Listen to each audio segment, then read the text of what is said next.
And a way that we don't, there's a way we did not want to start this show is obviously talking about an untimely death of a professional wrestler that has had an impact on so many people. And of course, I'm talking about Psycho Sid Vicious, passing away earlier today as we record this on a Monday. He battled cancer, Jared, but he was one of, I don't want to say one of the most influential big men out there, but he was an underrated big guy because a lot of people just didn't get along with him for one reason or another. I don't know why Arn Anderson couldn't get along with him, Jared, but I mean, people just didn't get along with Sid. But man, you look on social media today, the outpouring of just great things that people have said about Sid. Just give me some quick memories and thoughts when you hear the name Psycho Sid. The first thing that comes to mind is I remember back in grade school, he was named Sid Justice. So I would tell the other kids that, I was related to him since my last name is Justice, of course. But man, I remember him in WCW. Then I remember him in WWF, and he was a big name, big guy for both companies. I mean, he was about the size of Hulk Hogan almost when it comes to muscle, and then I think he was taller than Hogan by a little bit. Yeah, he was. If I'm not mistaken. Yeah, he was 6'9". Hogan was probably 6'5". Yeah, Sid was billed at 6'8". Hulk was. Oh, jeez, I didn't know. It's so funny, man. You mentioned WCW. The thing that I think of with Sid in WCW is the Brian Pillman spot in War Games, when he was banging his head up against the top and powerbombing him repeatedly. That's on the shoulder. On the shoulder, yeah, on that injured shoulder. We won't talk about Sid breaking his leg in WCW, but that's obviously one.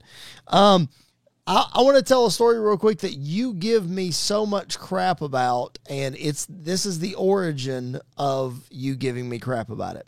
So anybody that has listened to this podcast for an extended amount of time, and when I say extended, I mean the last several years. Jared and I have been plugging away at this for the last several years. Jared likes to give me crap for buying programs when we go to wrestling events. All right? All the time. He says, did you get your program? Got to get your program. Hey, got to get a program, pal. Every single am I wrong? No, you're 100% telling the truth. Okay. So Jared gives me crap for a program. Here is the origin of me getting a program. The first Monday Night Raw that I ever went to, I got a program.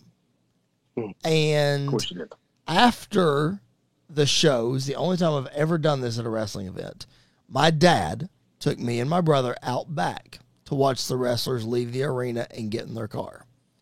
And here comes Big Psycho Sid with his coffee cup and his baseball hat and his fanny pack, and he doesn't walk over to anybody else but us.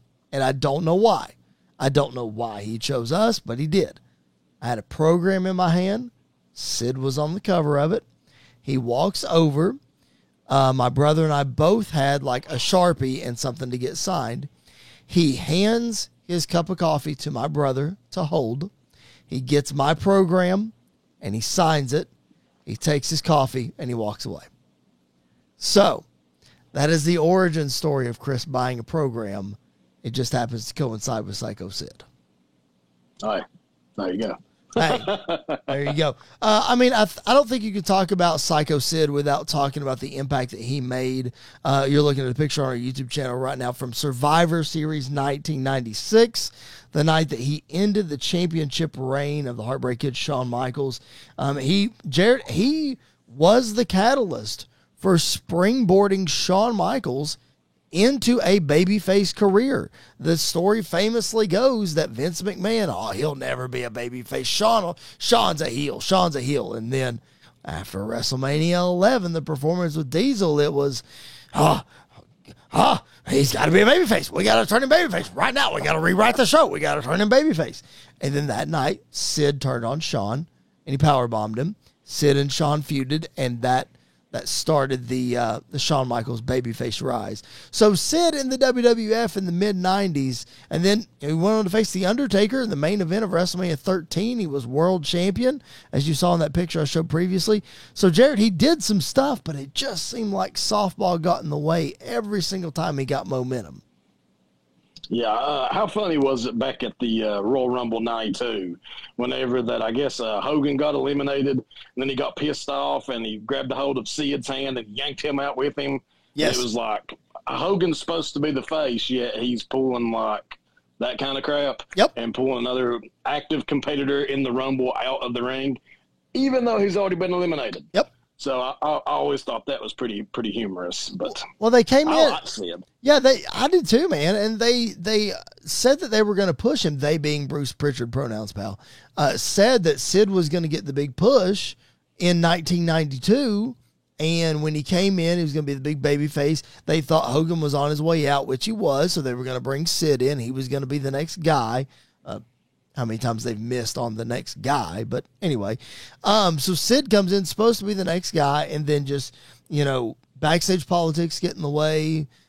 Some would argue that the bell has to ring, and Sid wasn't very skilled in the ring.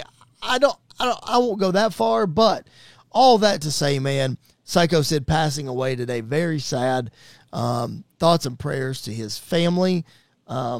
Through this time, and he's always going to be remembered by us who watch the new generation and old school WCW and all that kind of stuff. He's always going to have a special place in our hearts. That's for sure.